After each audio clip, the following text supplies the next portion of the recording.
In the cold underwater kelp forest off Cape Town, South Africa, the story of the incredible bond between the filmmaker Craig Foster and a young octopus, how curiosity paved the way for an intimate relationship in a magical world. A lesson on the fragility of life and humanity's connection with nature. The name of the film, produced by Netflix, is My Octopus Teacher, and it's now been nominated for the Oscars, which is just incredible. Now, the film also happens to be rather close to our hearts here at NDTV. Craig, who joins us in a moment, is married to our environment editor, Swati Tyagarajan, who was a part of the production of the film. We're also very privileged to be joined by Pippa Ehrlich, the director. Thank you, Craig and Pippa, very much for being with us. Craig, let me come to you first. How has the kelp forest of Cape Town been a magical world that you have known for decades?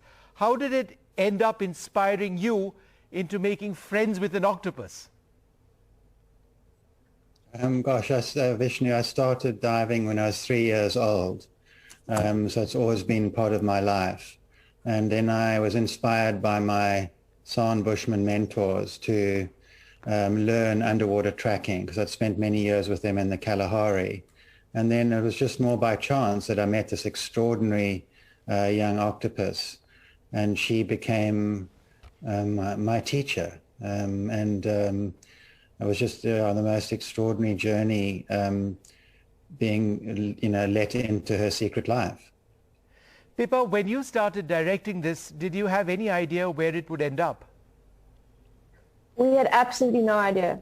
We started off making this film in Craig's attic. We had no budget. We didn't have a distributor at that point. We just had a story that we both cared about on a very, very deep level. And this incredibly inspirational kelp forest on our doorstep. And we just threw ourselves into it with our whole hearts. And 3 years later, there we were on Netflix. Unbelievable. And now you're nominated for an Oscar. It's just such a dream come true. Craig, an octopus relies on instinct. They're often incredibly timid. I know this as being a diver myself. How did you become friendly with an octopus? Why did this octopus not scoot away? It was a very slow process, Vishnu. I mean, as you say, a lot of octopus behavior is instinctual, but of course they're incredible learners. It's the most intelligent mollusk on the planet, so they've got this enormous intelligence.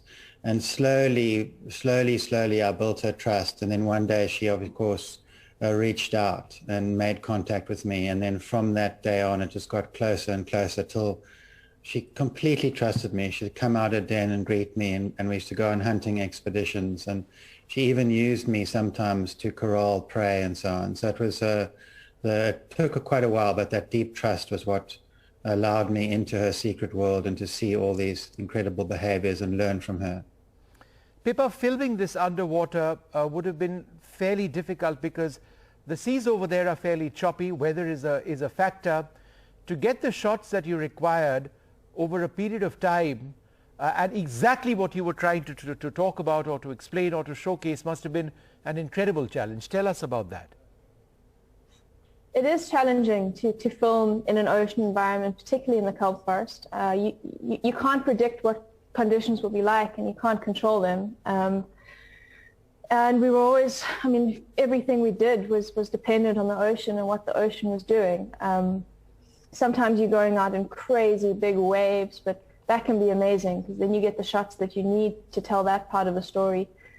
And other times, very, very rarely, the ocean is flat and calm and clean, and you have 30 meters of visibility, and you get shots where you can get a sense of this tiny human being in a big, wide underwater forest. But it is a difficult environment to film in, and that's really something that Craig has mastered. And most of this film was shot with no wetsuits, in cold water, and without scuba tanks.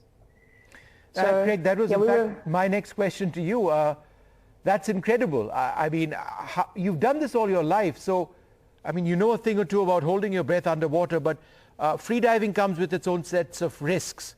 And to be able to actually think over an extended period of time while looking for an octopus and diving in a particular and swimming in a particular area with the waves and the movement and maintaining your buoyancy and all of that, that just sounds so difficult. Tell us about that, you know, free diving. Yeah, I guess, initially it is difficult, but if you're doing it every day for years, which I was privileged enough to do, you get very used to it. The kelp forest here, the great African sea forest, it feels to me like my underwater home. I go every day, so I'm very familiar with it. And there's no thinking. It's just a flowing with that great underwater environment. So quite a lot of the diving is shallow. And of course, I did have tremendous help, apart from this extraordinary team that we have who made this film, a big team. Swati, as you know, just a fantastic help. Pippa, James, the incredible directors. But Roger Horrocks is one of the best underwater cinematographers in the world and a great friend, and he helped me as well. I set up remote cameras in the kelp forest and I was filming every day. So it's just a combination of slowly chipping away and then this incredible story emerging.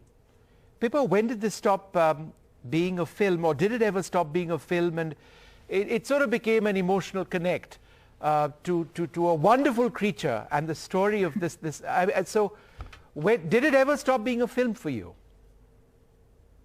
I mean, I think it became a lifestyle and a life purpose. You know, by the time it was an incredible privilege to make this film because it was a truly immersive experiential process. We were in the water every single day. We were bringing things back to the edit. We were talking about experiences that we'd had. You know, I was spending tens of hours a day staring into the eyes of octopuses, you know, on the screen, and then we'd see them when we dived as well. So, yeah, it was far more than a film. It was a life-changing life experience that I'll never forget. Craig, you've seen the octopus was attacked as well, and how she had to ward off those attacks. You saw how she adapted to those attacks in the future. What was going through your mind when you saw that? Did you feel that you were about to lose a friend? And more than a friend, Vishnu. This animal was really, you know, like I would say, like kin. There's a kinship. So she's my teacher. She's not my pet or my friend, really.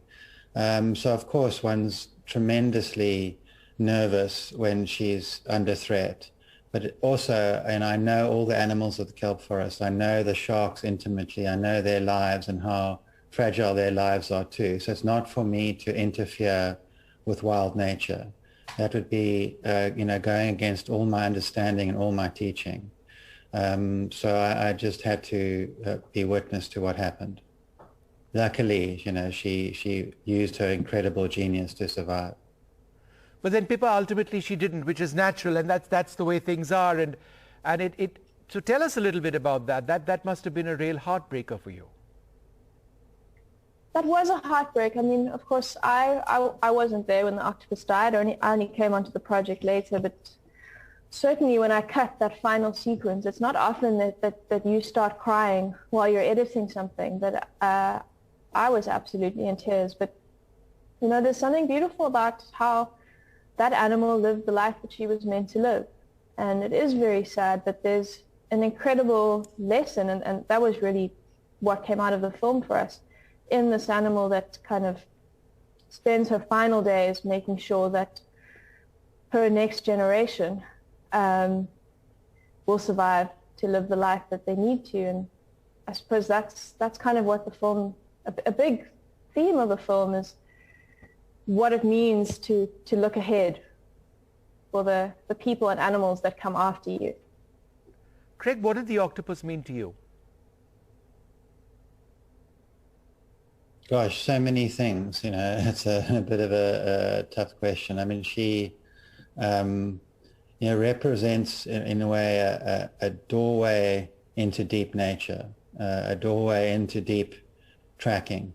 And she inspired me so much to feel part of this forest, to really feel that I wasn't, just visiting, that I was really part of this place, and that I could feel a little bit of my amphibious nature come out in that place. So she really was this,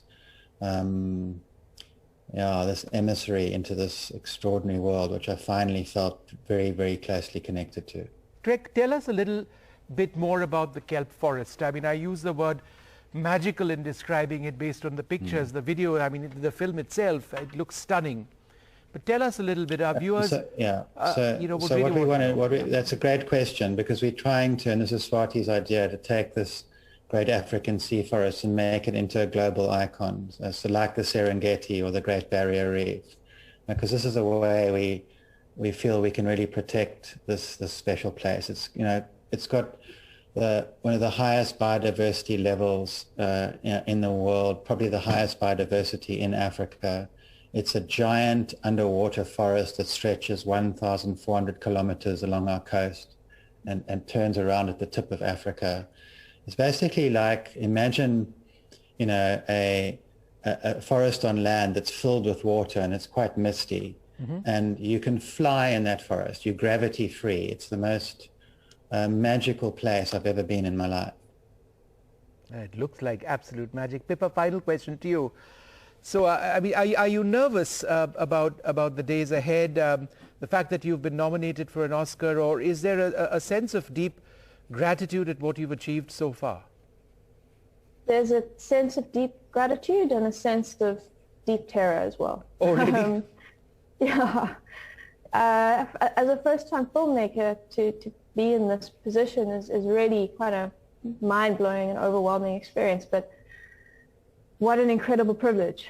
And to have met all the people who I've met along the journey and worked with very experienced and talented filmmakers from all over the world, I couldn't be more grateful. Everybody who we worked with just really poured their magic and their love into this project, and I really think that's what people are resonating with all over the world. Greg, I must ask you, this is very much a culmination in a sense for you. You filmed with sharks, you filmed with octopus, you filmed with crocs as well. And this story took you a long time to do. And here you find yourselves on the cusp of an Oscar, and you've been nominated for an Oscar. What does this moment mean for you in terms of what you've achieved in sort of reaching out to the wildlife, to the environment? Yes, I mean, I struggle with, I'm not used to this sort of level of attention. It's very strange and surreal. We could never ever in our wildest dreams have imagined being in this position. But the great silver lining here, Vishnu, is that we now have a chance to, show the world how powerful nature is and how powerful the lives of these incredible animals are. And we're in a difficult position at the moment. Biodiversity collapsing in the way it has. This is the lifeblood. This is the immune system of the planet we're talking about. It's the biosurvival ticket for all of us humans. We have to realize that we have to, really look after wild nature and let her regenerate. Otherwise, we're going to have a very, very serious problem quite soon. And this is what I'm excited about, is that people have, rallied towards this film and understood this. And it gives me great hope that we can, overcome the enormous environmental crisis that we are all facing. Craig, somebody just wrote in, somebody who identifies herself as being a 10-year-old, asking, Craig, do you have a new best friend underwater? I've got many, many incredible relationships, in the kelp forest, but they're often more fleeting. These incredible fish in love with these rock sucker fish that can grip onto the rocks with their huge suction pads and even surf up the rocks. We've had incredible experiences recently with otters. So it's an ongoing thing, giant stingrays, incredible experiences of late. So often they're more fleeting. This experience over this longer time was unusual. So it's an ongoing thing, and I'm really, very much in love with the creatures of the forest and the place itself. Pippa, I keep saying final question and then I keep asking more, but perhaps this will be the final question. What was the biggest frustration or the biggest difficulty or challenge in directing this film? Being indirect in this film? Or putting it together? Okay. Oh, in directing this film, sorry. I think the biggest challenge probably always in a film is finding the right voice. And certainly for me, I was working with the subject, Craig, who was a big part of the filmmaking process, but also a very close friend. And something that's very, very effective and authentic in the film that you see in the end is that interview, which was done by my wonderful co-director, James Reed. And earlier on in the process, I tried to do the interview, but what I learned quite quickly is it's really hard to interview your friend, and it's really hard to interview someone who knows the story already. So, yeah, that was a big breakthrough for us, was sitting Craig down with someone who we didn't know and having him tell that story as if he was telling it for the very first time. Well, I'd like to thank both of you very much for joining us. You've certainly got our vote for an Oscar. That's absolutely clear. It's an incredible story. I saw it several weeks back. It is remarkable. I'd encourage all our viewers to get out there and try and see it. Good luck. And thank you very much for being with us. Thanks so much. Thank you. Bless you. Thank you.